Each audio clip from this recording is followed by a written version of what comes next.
नमस्कार, candid conversations के नए एपिसोड में आपका स्वागत है। आज मंगलवार है और हम लोग हर मंगलवार को प्रोफेसर अवध दुबे सर के साथ बातचीत करते हैं और बहुत से विषयों पर एक विस्तृत ढंग से समझने की कोशिश करते हैं सर से। हफ्ते भर की गतिविधियां जो रहती हैं उसमें सर आज जो पहला मुद्दा मेरे दिमाग में है वो सर बिहार में एक अजीब सी चीज हो रही है। चुनाव के अब बहुत मुश्किल से 2 महीने 2.5 महीने रह गए हैं और अचानक से चुनाव आयोग ने कहा कि हम जो चुनाव की जो मतदाता सूची होती है उसका पुनरीक्षण करेंगे, उसको हम लोग रिव्यू करेंगे और दोबारा से सबको नए नाम जोड़े जाएंगे। फिर उसमें डॉक्यूमेंट्स दिखाने होंगे। उस डॉक्यूमेंट्स पे भी विवाद है, कुछ अजीबो गरीब टाइप के उन्होंने डॉक्यूमेंट्स मांग लिए हैं, माता पिता के डॉक्यूमेंट्स में आधार नहीं माना जाएगा। मतलब बहुत ज्यादा वो जटिल उसको बना दिया है। जी। लेकिन अब सर पिछले अभी परसों एक खबर आई कि धीरे से उन्होंने कहा कि नहीं, मतलब उसका कोई ऑफिशियल स्टेटमेंट नहीं, लेकिन सोर्सेस के थ्रू ये कहा जा रहा है कि नहीं, अब वो मान भी लेंगे, डॉक्यूमेंट दिखाने की जरूरत नहीं है, ऐसे भी सिर्फ सेल्फ डिक्लेरेशन से भी मान लेंगे। ये सर जो प्रक्रिया शुरू हुई है इसका सर दूसरा लॉजिक ये है कि चूंकि राहुल गांधी और बाकी कांग्रेस पार्टी विपक्ष बहुत सारे सवाल उठाते हैं मतदाता नाम जोड़े जाने पे, तो उनका कहना ये हो सकता है कि हम तो भाई इसको ज्यादा फूल प्रूफ बना रहे हैं। लेकिन ये सब जो प्रक्रिया है ये थोड़ा चौंकाने वाली है, क्योंकि चुनाव के एक 1.5-2 महीने पहले ये कर देना, इसमें सर आप जरा समझाएं कि ये क्या खेल चल रहा है चुनाव आयोग का। ज्ञानेश जी, ये बहुत ही गंभीर मसला है। इस देश में इस वक्त राजनीति में जो कुछ भी हो रहा है, सभी मसले गंभीर हैं, लेकिन इसकी गंभीरता की कोई सीमा नहीं है। क्योंकि ये केवल बिहार में तो केवल इसका पायलट प्रोजेक्ट चल रहा है। घोषित किया गया है कि बिहार से शुरू होगा। ये दरअसल योजना पूरे देश के लिए है। और अतीत में जितने भी सघन पुनरीक्षण हुए हैं मतदाता सूचियों के, ये उससे भिन्न है। नाम केवल वैसा लग रहा है कि भाई 13 साल पहले जो हुआ था, 2003 में शायद हुआ था, तो वही है, वही दोबारा हो रहा है। ऐसा नहीं है।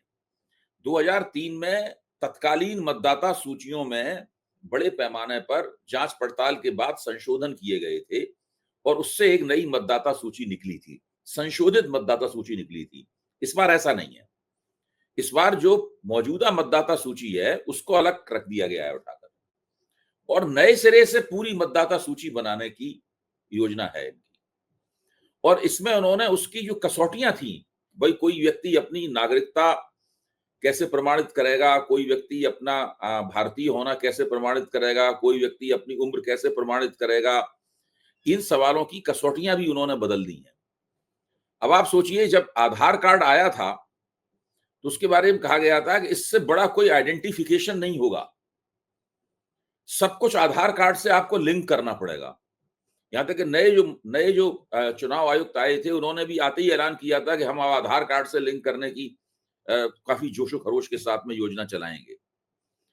और देख के ताज्जुब होता है कि आधार कार्ड इसमें मतदाता बनने का आधार ही नहीं। जबकि इससे पहले मैंने तो अपना जो मतदान पहचान पत्र बनाया था, उसमें तो आधार कार्ड से, हम आधार कार्ड के आधार पर बना था, उसको भी हटा दिया गया। तो ये क्यों किया जा रहा है, ये एक रहस्य का विषय है।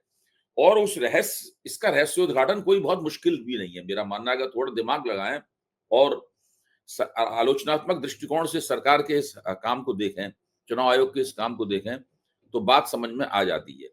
अब चलिए पहले व्यवहारिक दृष्टि देखें, क्या ये बिहार में संभव है? आप सोचिए, बिहार कितना बड़ा प्रांत है।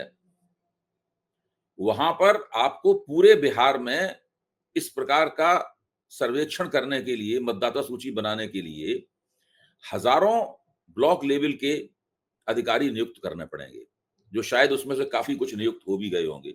क्योंकि ये 25 तारीख से शुरू होने वाला था पूरा मामला। उनको प्रशिक्षण देना होगा। प्रशिक्षण प्राप्त, उसमें कम से कम कितने, 2-3-4 दिन, हफ्ता, हजारों लोगों को कुछ तो समय लगेगा उसके अंदर। फिर वो लोग दरवाजे दरवाजे पर जाएंगे और सबको फॉर्म देंगे, उनको समझाएंगे कि आपको फॉर्म में ये करना है। उनको समय देंगे हफ्ते भर का, या जो भी समय तय किया गया होगा कि भाई इस फॉर्म को भर दीजिए आप। उसके बाद वो उस फॉर्म को लेने भी जाएंगे उनसे। जब वो उस फॉर्म को ले लेंगे, उसके बाद उन्हीं की जिम्मेदारी होगी कि वो कंप्यूटर में उसको भरें, उसकी कीइंग करें कंप्यूटर में। इस बीच में उस जो जिम्मेदार उसकी उस जो जानकारी मिली है, उस जानकारी को वो अपने डेटाबेस से चेक करेंगे पहला सवाल, वो डेटाबेस कहाँ है जिसके आधार पर वो चेक कर सकते हैं? क्या वो कोई डेटाबेस उपलब्ध है? मेरा मानना है कि इस देश में आप आखिरकार उस अगर आधार कार्ड है तो आधार कार्ड से ही चेक करेंगे, जिसको आप कसौटी मानते नहीं है। तो इसमें बहुत बहुत ज्यादा घपले हैं। दूसरी बात है, आज तक जब भी किसी व्यक्ति से चुनाव आयोग किसी को वोटर बनाता था, तो उस व्यक्ति को यह साबित नहीं करना होता था कि वो देश का नागरिक है। वो क्लेम करता था कि वो देश का नागरिक है और उसका क्लेम मान लिया जाता था। अब हर व्यक्ति को यह साबित करना है कि वो देश का नागरिक है। इस तरह नागरिकता साबित करने की जिम्मेदारी जो है, वो चुनाव आयोग ने शिफ्ट करके एक सामान्य व्यक्ति के ऊपर डाल दी है।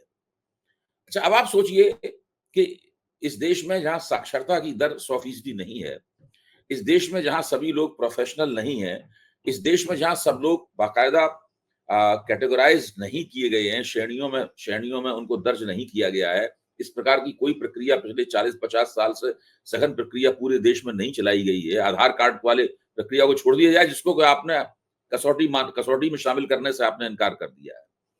अब बिहार के दलितों और ओबीसी को लिया जाए, मेरी जहां तक जानकारी है, अभी नया सर्वेक्षण नया सेंसस वगैरह होगा, उससे और बात निकल के आएगी। जब तक पुराने सेंसस के आधार पर मैं कह रहा हूं, 15 से 25% लोग ही ऐसे हैं इन समुदायों में जिनके पास जाति सूचक प्रमाण पत्र हैं, बाकी के पास है ही नहीं। जबकि उनमें से हर एक के पास होना चाहिए कि उनको आरक्षण मिलता है, उनको उसके जरिए सशक्तिकरण की प्रक्रिया है, आर्थिक लाभ प्राप्त होते हैं, नौकरियों में लाभ प्राप्त होता है, स्कूलों और यूनिवर्सिटियों कॉलेजों में प्रवेश का मौका मिलता है, लेकिन उनके पास है नहीं उस तरह के कार्ड। अच्छा, फिर अगर मुझसे पूछा जाए कि वो अपने पिताजी का प्रमाण पत्र दीजिए, जन्म प्रमाण पत्र दीजिए, तो मैं कहां से लाऊंगा? हमारे पिताजी तो जब पैदा हुए थे तो जन्म प्रमाण पत्र का कोई चलन ही नहीं था। और ये बात केवल मैं तो गरीब और अधिकार वंचित लोगों की श्रेणी में नहीं आता। जब मेरे पास ही नहीं है तो वो लोग उन लोगों के पास कहां से होगा? मेरा मानना है कि इतने कम समय में ये हो पाना असंभव है बिहार में। पहले जब 2003 में जब ये पुनरीक्षण हुआ था, तो उसमें 1 सवा साल का पूरा समय लगाया गया था। अब ये किस आधार पर बिहार जैसे प्रांत में उसको वहां पायलट प्रोजेक्ट के तौर पर उन्होंने बनाया है, मेरी तो समझ में ही नहीं आ रहा है। या तो इसके पीछे कोई जबरदस्त शरारत है, या जबरदस्त अक्षमता और मूर्खता है। इन दो में से कोई एक बात है। या उन्होंने, जैसे कि बीजेपी की आदत है कि हर चीज में एक लिटमस टेस्ट करते हैं, ये कि ऐसा करने तब देखें क्या होता है। इसका एक तुरंत फायदा तो उनकी समझ में ही आता है कि ऑपरेशन सिंदूर और जो विदेश नीति को लेकर सरकार की जो पराजय है, वास्तव में इतनी पराजय और इतनी जिसे कहते हैं कि विफलता मैंने बहुत कम देखी है किसी मसले में। और सरकार ने इसके ऊपर जो चुप्पी कर रखी है ट्रंप के सवाल पर, इन तमाम सवालों पर, इन चीजों से अपोजिशन का, विपक्ष का ध्यान हट जाए, इसके लिए एक ऐसा शगुफा छोड़ो जिसको बाद में उन्हें करना नहीं है, और वो विपक्ष इसी के ऊपर होकर केंद्रित होकर रह जाएगा। अच्छा, अब मान के चलिए सरकार जिद पकड़ जाती है कि नहीं हम हर कीमत पर करेंगे इसको, तब क्या होगा? तब भारत के इतिहास की एक ऐसी घटना होगी जो अभी तक कभी घटित नहीं हुई। वो ये होगा कि चुनाव आयोग के खिलाफ विपक्ष का आंदोलन होगा। आज तक भारत में हर तरह का आंदोलन हुआ है, मुझे नहीं याद पड़ता कि चुनाव आयोग के खिलाफ कोई आंदोलन हुआ हो। चुनाव आयोग को अर्जी देना, चुनाव आयोग को प्रतिवेदन देना, मेमोरेंडम देना, ज्ञापन देना, ये एक अलग बात है। कभी कभार थोड़ा बहुत नारेबाजी, धरना वगैरह हो जाए, वो ये सब अलग बात है। लेकिन जन आंदोलन होना, और जब राष्ट्रीय जनता दल और कांग्रेस और वामपंथी दलों जैसे संगठन जिनके अपने अपने जनाधार हैं, आरजेडी का जनाधार तो बहुत ही विशाल और बड़ा है, वो देखा जाए तो बिहार में चुनावी दृष्टि से सबसे बड़ी पार्टी है, वो जब सड़क पे उतरेंगे चुनाव आयोग के खिलाफ, तो भारत के चुनाव आयोग की साख का क्या होगा?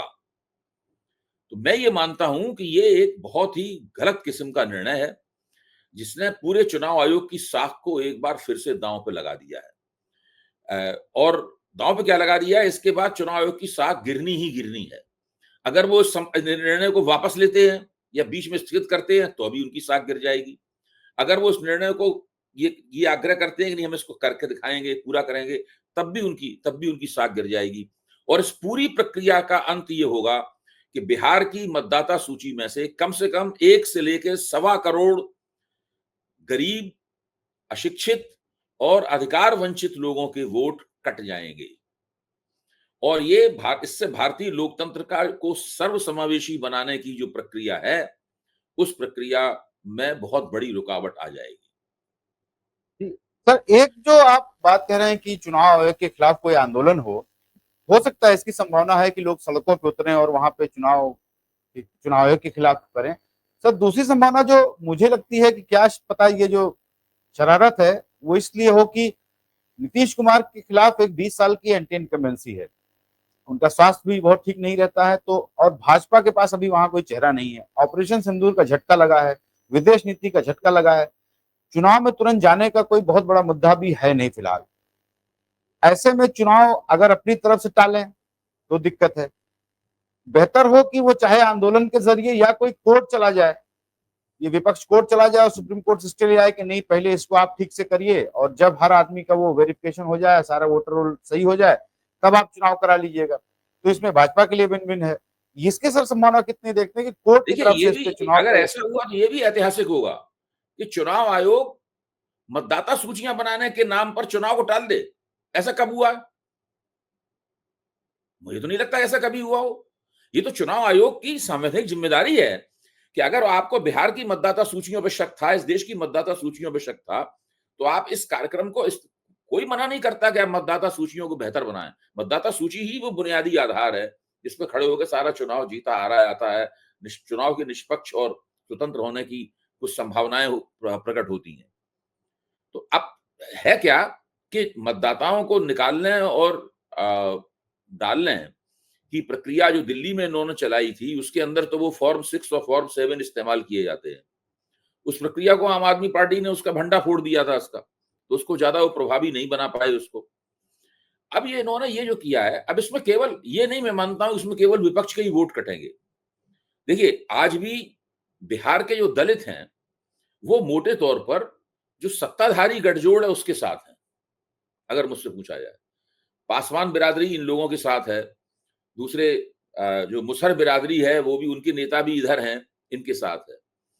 वोट इनके भी कटेंगे, अति पिछड़ों के वोट कटेंगे। यादवों के पास तो होंगे अपने प्रमाण पत्र, यादव तो आगे बढ़े हुए लोग हैं थोड़े, लेकिन अति पिछड़ों के वोट भी कटेंगे जो नीतीश कुमार के लोग हैं, चिराग पासवान के मुसलमानों लोग के साथ ज्यादा मुझे लगता है कि इम्पैक्ट मुसलमानों पे आएगा, क्योंकि उनको शायद प्रूव करना ज्यादा मुश्किल हो। नहीं, मुसलमानों पे भी इम्पैक्ट आएगा, लेकिन दलितों पे भी इम्पैक्ट आएगा, अति पिछड़ों के ऊपर भी इम्पैक्ट आएगा, सबके ये दोनों तरफ मार करेगा। ऐसी बात नहीं है कि केवल इंडिया गठबंधन के ही वोट कटे, किसी के भी कोई भी वोट कट सकता है। ये एक ऐसी प्रक्रिया है। या फिर इसके अंदर ये होगा कि भाजपा अपने वोटरों को बड़ी होशियारी से, उनके पास कार्यकर्ता हैं, सक्रिय लोग हैं, राष्ट्रीय स्वयंसेवक संघ की बैकिंग है, तो उनके जरिए ज्यादा अपने वोटों को जोड़ लेंगे। जब वोट कटते हैं और इस प्रक्रिया में वोट कट रहे हैं, अगर इसके अंदर फॉर्म 6 और 7 का इस्तेमाल नहीं किया जा रहा है, नई मतदाता सूची ही बन रही है, उस प्रक्रिया में किसी को भी नुकसान हो सकता है। और चुनाव जो सुव्यवस्थित तरीके से होना चाहिए, वो पूरी प्रक्रिया संदिग्ध हो जाएगी, अराजक तरीके से सारी प्रक्रिया चलाई जाएगी और सारा कुछ गड़बड़ हो जाएगा। भाई, ऐसा कौन सा जादू है इनके पास में कि इतना सघन सर्वे ये लोग इतना कम समय में करवा लेंगे। अगर ये 1 साल पहले ये बात शुरू करते तो बात समझ में आती, तब विवाद ही पैदा नहीं होता। तब तो लोग मेहनत दौड़ धूप करके पार्टी कार्यकर्ता मदद करते, लोगों के लिए कागजात जुटाते, या ये बहस भी हो जाती कि भाई आपने आधार कार्ड क्यों निकाल के बाहर रखा है, आपने पैन कार्ड क्यों निकाल के बाहर रखा है। इस प्रकार की बहसें भी होती। तो चुनाव आयोग उन बहसों पर गौर करके उन चीजों को जो उन्होंने प्रमाण पत्रों की सूची बनाई है उनमें जोड़ भी देता। बहुत सारी चीजें हो जाती हैं उसके अंदर। अच्छा, अभी तक आप अनधिकृत रूप से कह रहे हैं कि ऐसा जोड़ लेंगे वैसा जोड़ लेंगे। अरे भाई, अनधिकृत रूप से क्यों कह रहे हैं? जो कुछ समय कहाँ है आपके पास? जो कुछ कहना हो आपको अधिकृत रूप से कहिए। जी सर, ऑपरेशन सिंदूर की बात आई। ऑपरेशन सिंदूर एक ऐसा बलून बनता जा रहा है जो कि कब फटेगा पता नहीं। बातें छन छन के आ रही हैं। सवाल पूछना मना है क्योंकि राष्ट्रीय सुरक्षा का मुद्दा है और सेना के प्राइड, सेना के गर्व की बात है। लेकिन सर सेना के भीतर से ही रह रह के बातें आती हैं। अभी सीडीएस ने एक बयान दिया। अब ये जो सर डिफेंस अटैचे हैं इंडोनेशिया में, कैप्टन शिव कुमार, उन्होंने कहा कि हमारे कुछ जहाज जरूर गिरे, लेकिन इसलिए गिरे कि सरकार ने हमें हमारे हाथ बांध रखे थे और कहा था कि पाकिस्तान की जो मिलिट्री एस्टेब्लिशमेंट है उस पर हमें अटैक नहीं करना है। और फिर बाद में हमने रणनीति बदली तो सीज फायर हुआ। मोदी जी ने कहा था कि हमने तो सेना को खुली छूट दे दी है। जैसे ही सर इस पे बहस शुरू होती है, सरकार की तरफ से एक बयान आता है कि नहीं नहीं, इसको मिस रिप्रेजेंट किया जा रहा है, ये लोग जो है मिस कोट कर रहे हैं, ऐसा उन्होंने नहीं कहा, उनका ये मतलब नहीं था। चाहे वो जयशंकर जी का बयान हो, चाहे वो किसी बयान, कितना भी क्लियर कट ऑडियो वीडियो हो, लेकिन वो सरकार तुरंत कहती है कि नहीं नहीं आप लोग तो गलत समझ रहे हैं, वो ऐसा उनके कहने का मतलब नहीं था। ये सर जितना छुपाते जा रहे हैं, ये सर आपको लगता है कि एक बड़ा मुद्दा बनता जा रहा है? इसको बता दे तो शायद ज्यादा बातें क्लियर हो जाएंगी और एक बार बात खत्म हो जाएगी। ठीक है, कुछ देखिए, इन विमान लोगों गिरे की गिरे, राजनीति उसकी पूरी। करने की ज्ञानेश जी, इन लोगों की राजनीति करने की शैली जो है, उसके अंदर जो कीवर्ड है वो है मैनेजमेंट, प्रबंधन।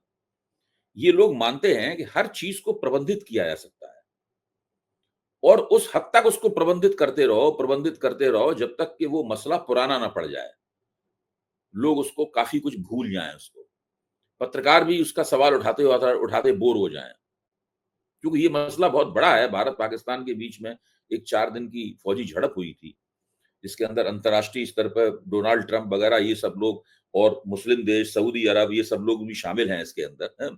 इसलिए ये मसला दब नहीं रहा है। अच्छा, फौज अपने आप में एक बहुत बड़ा प्रतिष्ठान होता है, उसमें तरह तरह के लोग होते हैं जो कि कभी ना कभी कुछ बोल सकते हैं। बहुत सारे रिटायर्ड फौजी भी बोलते हैं, उनका भी महत्व होता है। अब वहां पर कैप्टन शिव कुमार ने, जो कि मिलिट्री अटैची हैं, उन्होंने ये वक्तव्य दे दिया। अब जैसे ही ये वक्तव्य सामने आता है, लोगों को जयशंकर का वक्तव्य याद आ जाता है। जयशंकर का वक्तव्य और इनका वक्तव्य मिलता है बिल्कुल आपस में, और फिर सीडीएस का वक्तव्य याद आ जाता है। सीडीएस के वक्तव्य की पूरी कोशिश ये थी कि किसी तरीके से सरकार का जो पॉलिटिकल डिसीजन था, उस पॉलिटिकल डिसीजन के ऊपर से फोकस हटे और मिलिट्री इसकी पूरी जिम्मेदारी ले ले कि भाई रफाल गिरे हैं, जो विमान गिरे हैं वो फौज की गलती से गिरे थे। जबकि जयशंकर का वक्तव्य ये बताता है और कैप्टन शिव कुमार का वक्तव्य ये बताता है कि इसके पीछे सरकार का पॉलिटिकल डिसीजन काम कर रहा था। देखिए, सरकार जब कहती है कि हमने फौज को पूरी छूट दी है, तब वो पूरा फौज को मनमाना युद्ध करने की छूट नहीं देती है सरकार। कोई सरकार नहीं देती है फौज को मनमाना युद्ध करने की छूट। वो तो ये बताती है कि आपको ये काम करना है, इस काम के लिए जो रणनीति बनानी है उसके लिए आपको पूरी छूट है।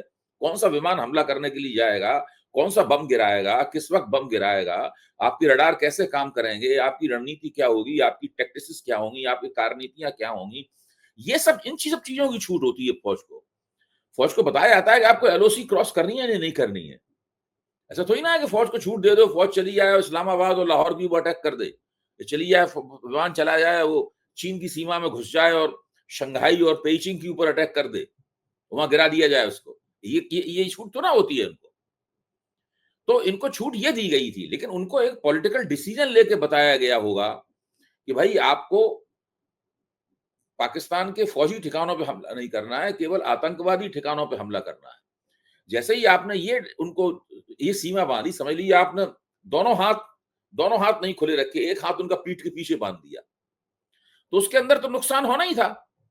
तो ये चीज जो है सरकार किसी तरह अपने मुंह से नहीं कबूल करना चाहती। सीडीएस ने काफी सरकार की मदद की। मैं समझता हूं उनका वो वक्तव्य जो था, जो विदेश में दिया गया था, वो वक्तव्य एक राजनीतिक वक्तव्य था। सीडीएस की पोस्ट ही राजनीतिक पोस्ट है, उसका भारत में फौजों के संचालन से कोई संबंध नहीं है। जब जनरल रावत का देहांत हुआ तो उसके बाद लंबे अरसे तक सीडीएस था ही नहीं। तो आप कल्पना कर सकते हैं कि वायुसेना अध्यक्ष ना हो, एक वायुसेना अध्यक्ष हट जाए, दूसरे वायुसेना अध्यक्ष को नियुक्ति में 1 साल या 6 महीने या 8 महीने का फर्क हो, ऐसा कभी नहीं हो सकता। भारतीय फौजों का संचालन सीडीएस पर निर्भर नहीं है। सीडीएस एक राजनीतिक पोस्ट है जो सरकार की मर्जी से जिसकी नियुक्ति होती है। उसका काम दरअसल सरकार की जो रक्षा नीतियां हैं उनको पुष्ट करना है और सरकार की मदद करना है। तो ये बिल्कुल स्थिति बिल्कुल साफ हो गई है। कैप्टन शिव कुमार ने जो कह दिया है, उन्होंने अपने लिहाज से सच्चाई कही है। इस सच्चाई के बाद तो अब और कुछ कहने की और सबूत पाने की जरूरत नहीं है। इस सरकार ने इतनी बड़ी-बड़ी गलतियां की हैं ऑपरेशन सिंदूर के दौरान।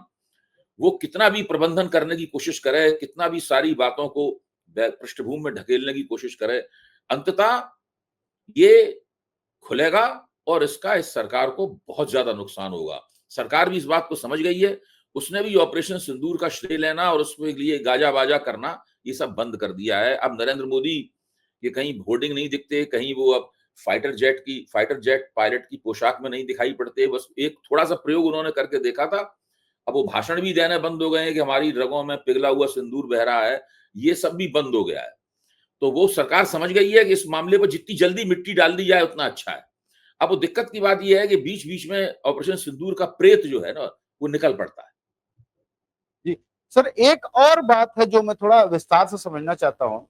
सर, मुझे नहीं याद पड़ता क्योंकि मेरा अनुभव तो बहुत कम है आपसे, लेकिन विदेश नीति हमारे देश में कभी भी पब्लिक डिस्कशन का कोई ऐसा मुद्दा नहीं रहता था। देश की बहुत सारी समस्याएं थी जो लोग बात करते थे, लेकिन मोदी जी ने पिछले कुछ सालों से, या भाजपा ने, या जो भाजपा के समर्थक सोशल मीडिया वाले हैं, वो उन्होंने एक नया वो शुरू किया कि डंका बज रहा है, मोदी जी का डंका बज रहा है। मुझे सर जो मैं देख पा रहा था कि चूंकि सरकार किसी भी फ्रंट पे परफॉर्म नहीं कर रही थी, तो एक ये डंका बजने वाला एक ऐसी चीज है जो कि क्वांटिफाइबल नहीं है। डंका क्या, कितना, कैसे बजता है, इसका कोई पैमाना नहीं है नापने का। तो कुछ भी बोलो कि अमेरिका हमारे यहाँ आएगा, अमेरिकन हमारे यहाँ वीजा लेने आएंगे, ये सब आप कुछ कुछ बोलते रहिए। लेकिन सर क्या हो रहा है कि अब जो ऑपरेशन सिंदूर के बाद या जो भी सीज फायर ट्रंप ने कराया, उसमें जैसे जैसे साफ हो रही है परिस्थितियां कि भारत के साथ कोई देश डट के खड़ा नहीं है। ट्रेड डील सर एक करने जा रहे हैं, मैं जरा उस पर भी आपका चाहूंगा एक वक्तव्य कि जो ट्रेड डील यूएस से करने जा रहे हैं मोदी जी, उसमें एक तरफा वो ट्रेड डील है, यूएस ने डिसाइड कर लिया, आपको सिर्फ साइन करना है, उसमें आपका कोई कहना नहीं है आपको कि मुझे ये कर दीजिए, ऐसे ऐसे बार्गेन कर लेते हैं, उसमें आपका कोई से नहीं है ये। लेकिन सर ये भी एक बलून है जो कि फटना चाहिए कि डंका तो कहीं नहीं बज रहा है, और मोदी जी अब फिर से निकल गए हैं कुछ 5 देशों की यात्रा पर, अर्जेंटीना कहीं कहीं जा रहे हैं। इस पे सर बताएं कि ये पब्लिक डिस्कोर्स जो जो उन्होंने खड़ा किया, तो वही शायद डूबने का कारण बनेगा कि इसी बात पे मोदी जी सबसे ज्यादा डिस्क्रेडिट हो जाएंगे कि कहीं आपका कोई डंका नहीं बज रहा है। देखिए, वित्त मंत्री निर्मला सीतारमण का हालिया इंटरव्यू आप देखिए। एक अंग्रेजी के अखबार में पूरे पन्ने का इंटरव्यू उनका छपा था, जिसमें वो कह रही हैं कि अमेरिका के साथ में जो डील होने वाली है, इसकी ट्रंप ने घोषणा की है, वो डील होनी चाहिए। वो भारतीय अर्थव्यवस्था के लिए डेवलप्ड कंट्रीज के साथ, दुनिया की सबसे बड़ी इकोनॉमी के साथ जब डील होगी तो उसका हमें फायदा होगा। ठीक है, उनकी बात है, मैं इन बातों पर नहीं कर रहा। साथ में उन्होंने 2 बातें और कही हैं। उन्होंने कहा है लेकिन इस डील में हमने कुछ लाल रेखाएं खींची हैं, कुछ रेड लाइन्स हमने इस डील में खींची हैं। उसमें एक रेड लाइन ये है कि हमारा एग्रीकल्चर जो है ना, वो एक रेड लाइन है उसके अंदर। अच्छा, एक और उन्होंने रेड लाइन का जिक्र किया है। कांग्रेस ने जो सवाल उठाए हैं और हमारे जैसे लोग जो सवाल उठा रहे हैं, ये केवल कांग्रेस की सवाल नहीं है, उससे पहले हम लोग ये सवाल उठा चुके हैं कि ट्रंप ये चाहते हैं कि भारत का जो कृषि क्षेत्र है वो उनके लिए खोल दिया जाए। ऐसा अगर होगा तो वो भी भारत के इतिहास में पहली बार होगा। वो जीएम सोयाबीन, जीएम मक्का, जीएम कपास, ये जो अ, अत्याधुनिक किस्म की टेक्नोलॉजी के जरिए पैदा की गई फसलें हैं, जिसमें बीज नहीं पैदा होता है, केवल फसल पैदा होती है और हर बार आपको बीज लेने पड़ते हैं, उन सबको भारत में उनका आयात करने के लिए छूट देने की मांग कर रहे हैं। अगर कृषि का क्षेत्र पहली खुल गया, अभी तक केवल उद्योग और सेवा क्षेत्र ही खुलता था क्रमशः, या एक मुश्त, तो फिर भारत की अर्थव्यवस्था पूरी तरीके से अमेरिका निर्भर हो जाएगी और अमेरिकी माल जो है भारतीय बाजारों में टूट के आएगा। और सबसे ज्यादा भारत का, चाहे पोल्ट्री किसान हो, चाहे फसल उगाने वाला किसान हो, चाहे पिगरीज वो वाले किसान, ये सारे के सारे किसानों के ऊपर जबरदस्त चोट होगी। सरकार की तरफ से वित्त मंत्री के इस स्पष्ट बयान के अलावा कुछ भी निकल के नहीं आया है। सब लोग चुप्पी लगाए बैठे हुए। ट्रंप खुल के इस बात को कह रहे हैं। ये बिल्कुल वैसी ही बात है कि हमने संघर्ष विराम करा दिया, उसमें भी 1.5 घंटे तक भारत सरकार चुप्पी बनाए रही। 1.5 घंटे बाद भारत सरकार ने उसकी तस्दीक की और आज तक नहीं बताया कि भाई ट्रंप ने पहले क्यों कहा, आपने पहले क्यों नहीं कहा। अच्छा, अब ये लोग भी इसके भी प्रबंधन का कोई तरीका ढूंढ रहे हैं। अभी तक इन्हें कोई ट्रिक नहीं मिली है कोई हथकंडा नहीं मिला है जिससे वो इसको मैनेज कर सकें। क्या मीडिया स्पिन दिया जाए इसके अंदर, कैसे पब्लिक को उल्लू बनाया जाए, कैसे बहस को पटरी से उतारा जाए, ये सब हथकंडेबाजी में लगे हुए हैं। मामला बिल्कुल साफ है। ट्रंप ने इनको बता दिया है कि आपको ये करना है। इसमें तो डिफेंस डील वाला मसला भी बहुत जबरदस्त रूप से जुड़ा हुआ है। मैं समझता हूं दो रेड लाइंस का उन्होंने जिक्र किया है, उसमें एक रेड लाइन कृषि क्षेत्र की है और एक दूसरी रेड लाइन डिफेंस क्षेत्र की होगी, क्योंकि F-35 विमान जो है वो दुनिया का सबसे महंगा विमान अमेरिका भारत को बेचना चाहता है। और वो अगर भारत ने अभी तक उसकी हानि की है, ट्रंप का दबाव है, उसको आप खरीदिए, तो बहुत ज्यादा परिस्थितियां भारत के लिए बहुत विषम होने वाली हैं। और मोदी जी पूरी तरीके से उन्होंने भारत को अमेरिका का पिट्ठू बना दिया है। खुद तो वो ट्रंप के पिट्ठू हैं ही, दोनों के बीच में एक तरफा इश्क चल रहा है। मोदी जी उनकी मोहब्बत में गिरफ्तार हैं, ट्रंप को उनसे कोई मतलब नहीं है। इस पर से जहां तक विदेश नीति का सवाल है, भारत की विदेश नीति का पिछले 10-11 साल से केवल एक ही लक्ष्य है कि किस तरह मोदी जी का व्यक्तित्व और चेहरा चमकाया जाए। पूरी विदेश नीति जितने भी आयोजन होते हैं वो मोदी जी की फोटो अपॉर्चुनिटीज में पतित हो गए हैं। इसके अलावा इनके पास ना कोई डॉक्ट्रिन है, ना कुछ है, कोई कुछ भी नहीं है। इनके पूरे दक्षिण एशिया में भारत अकेला पड़ा हुआ है, कोई भी देश इनके साथ नहीं है।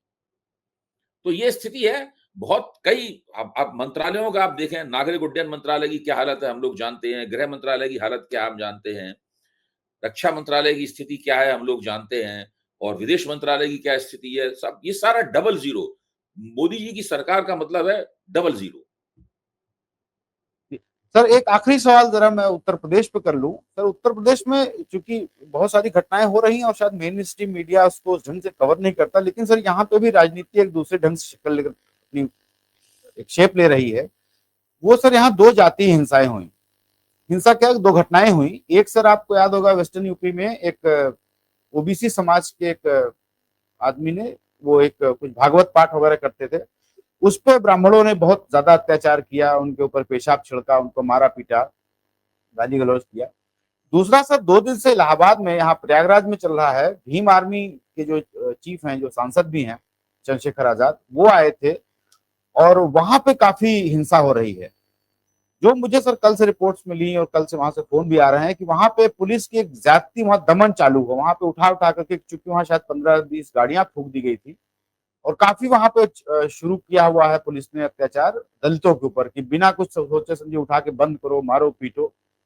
ये सर योगी सरकार के लिए कितना घातक है, क्योंकि अखिलेश यादव लगातार पीडीए पीडीए अपना वो एक पिच कर रहे हैं, एक उनका फॉर्मूला। ये आपको लगता है कि ये योगी सरकार के लिए आखिरी फाइनल से स्टेज पे जा रही है स्थिति? देखिए, योगी सरकार का तो शुरू से ही, योगी सरकार कहने की बजाय मैं कहूंगा खुद मुख्यमंत्री का शुरू से ही रवैया ये रहा है कि वो केवल मुसलमान विरोधी बयानबाजी करेंगे, मुसलमानों के खिलाफ एक नफरती बयान करेंगे, उनके खिलाफ अशिष्टता दिखाएंगे, मौखिक हिंसा करेंगे, वाचिक हिंसा करेंगे। ये वो लगातार, और उन्हें भारतीय जनता पार्टी जिस सतर्कता से एक सामाजिक समीकरण बनाती है सब जगह में, इसकी उन्हें कोई खास चिंता है नहीं। भाई, भाजपा ने उत्तर प्रदेश में जो सफलताएं हासिल की, वो सफलताएं असाधारण हैं। सबसे पहले 2014 का लोकसभा चुनाव जीता, फिर 2017 का विधानसभा चुनाव जीता, उसके बाद 2019 का लोकसभा चुनाव जीता उत्तर प्रदेश से, फिर 2022 का विधानसभा चुनाव जीता। थोड़ा बहुत वोट कम ज्यादा होता रहा, सीटें कम ज्यादा होती रही, लेकिन दरअसल देखा जाए तो ये 4 लगातार सफलताएं जो हैं, बहुत ही असाधारण सफलताएं थी उत्तर प्रदेश में। ये सफलताएं केवल योगी जी की जो मुसलमान विरोधी लफाजी है उससे नहीं मिल सकती थी। 2014 के लोकसभा चुनाव में तो योगी जी केंद्र में थे ही नहीं। उसके 2017 के विधानसभा चुनाव के प्रचार में भी योगी जी केंद्र में नहीं थे, उसके बाद वो केंद्र में आए हैं उसके। तो भाजपा ने बड़े हिसाब से, बहुत ध्यानपूर्वक, लंबे अरसे से उत्तर प्रदेश की जमीन पर उसकी जो पराजय हो रही थी उसको पलटने के लिए वहां पर एक बहुत बड़ी एक हिंदू एकता बनाने की कोशिश की थी, और उनको 45 से 50% के इर्द गिर्द उनको वोट मिलने लगा था, और 4 चुनावों में लगातार मिला, तो उससे लगता है उसमें एक स्थायित्व आ रहा था। इनकी सबसे बड़ी गलती ये रही कि उन्होंने योगी आदित्यनाथ को मुख्यमंत्री बना दिया। किस तुफैल में बनाया, क्यों, ये तो हम लोग फिर कभी चर्चा करेंगे, कर भी चुके हैं कई बार। लेकिन इनके बाद से वो चीजें गड़बड़ा गई, और उस गड़बड़ाहट का पहला संकेत मिला 2022 के चुनाव में, जब इनके जब इनका एक उप मुख्यमंत्री चुनाव हार गया, इनके 14 मंत्री चुनाव हार गए, इनकी 45 कितनी 53-54 सीटें भी कम हो गई इनकी। तो ये संकेत मिल गया और उस संकेत की इन्होंने कोई परवाह नहीं की। और आप देखिए 2 साल बाद जब लोकसभा चुनाव हुआ तो उसके अंदर बाकायदा पूरी तरीके से भारतीय जनता पार्टी लोकसभा चुनाव में बुरी तरीके से हार गई। अभी तक उत्तर प्रदेश की राजनीति के इस रुझान में कोई संशोधन नहीं हुआ है। केंद्र सरकार जो अमित शाह और नरेंद्र मोदी के नेतृत्व में चल रही है और उत्तर प्रदेश सरकार जिसकी बागडोर अभी भी योगी आदित्यनाथ के हाथ में है, उन दोनों के बीच में काफी झगड़ा और विवाद है। एक तरह की रनिंग बैटल दोनों के बीच में चल रही है। और अभी तक भाजपा आलाकमान ये तय नहीं कर पाया है कि वो करेक्टिव मेजर्स कौन से हैं, कोर्स करेक्शन कौन सा है जिसके जरिए वो 2024 की स्थिति फिर दोहराई ना जाए, इसकी गारंटी कर पाए। और योगी आदित्यनाथ का साफ मानना है, मैं पहले भी कह चुका हूं, आपके कार्यक्रम में भी कह चुका हूं, कैंडिडेट कन्वर्सेशंस में भी कह चुका हूं, वो कहते हैं कि हम तो इसी तरीके से करेंगे। आपको अगर दलित वोटों की चिंता है, आप ओबीसी वोटों की चिंता है, आप अपना प्रबंधन कीजिए। आप बड़े 30 मार खाए प्रबंधन करने में, आप आइए और सब ये टीम टाम अपना कीजिए। हम हिंदुओं के नेता हैं, हिंदू हृदय सम्राट हैं, हम इसी तरीके से अपनी तलवार भांजेंगे। तो अब ये असल में भारतीय जनता पार्टी की जो उत्तर प्रदेश की राजनीति संबंधित जो अंदरूनी संकट है, मुझे लगता है कि ये उसका रिफ्लेक्शन ज्यादा है, जिसके अंदर सामाजिक जो जैसे संवेदनशीलताएं हैं उनकी कोई परवाह नहीं की जा रही है। प्रशासन जो है उस हिसाब से काम नहीं करता है सामाजिक संवेदनशीलताओं के लिहाज से, उसकी आप परवाह नहीं कर रहे हैं। मुझे लगता है इन तमाम चीजों से भाजपा को राजनीतिक नुकसान हो रहा है। अगर 2000 जो अभी अगले साल जो विधानसभा चुनाव होने वाला है, अगर कोई बहुत बड़ा मुद्दा भाजपा के पक्ष में नहीं गया और कुछ ऐसा नहीं हुआ इससे भाजपा के पक्ष में बाकी सारी चीजें लोग भूल जाएं और भाजपा मय एक बार हो जाए, तो भाजपा को विधानसभा चुनाव में भी बहुत नुकसान होगा और उसके बाद 2029 के लोकसभा चुनाव में भी उत्तर प्रदेश में काफी नुकसान होगा। अब इस बीच में ये योगी आदित्यनाथ से किस तरह छुटकारा प्राप्त करें, ये इनके सामने बड़ी बड़ी चुनौती है। राष्ट्रीय स्वयंसेवक संघ को भी इस बारे में सोचना है और इन लोगों को भी इस बारे में सोचना है। जी, तो सर आज का समय खत्म हो गया है। मैं दर्शकों से कहूंगा कि बिहार के वोटर रोल की जो डेवलपमेंट उस पर नजर बना के रखें, उत्तर प्रदेश की राजनीति देखें और मोदी जी की विदेश नीति जरूर देखते रहें कि वो किस दिशा में जा रही है। और बहुत सारे खुलासे अभी जल्दी होने वाले हैं। तो आज के लिए इतना ही। आपका बहुत बहुत धन्यवाद और दर्शकों का भी बहुत बहुत धन्यवाद। Thank you so much.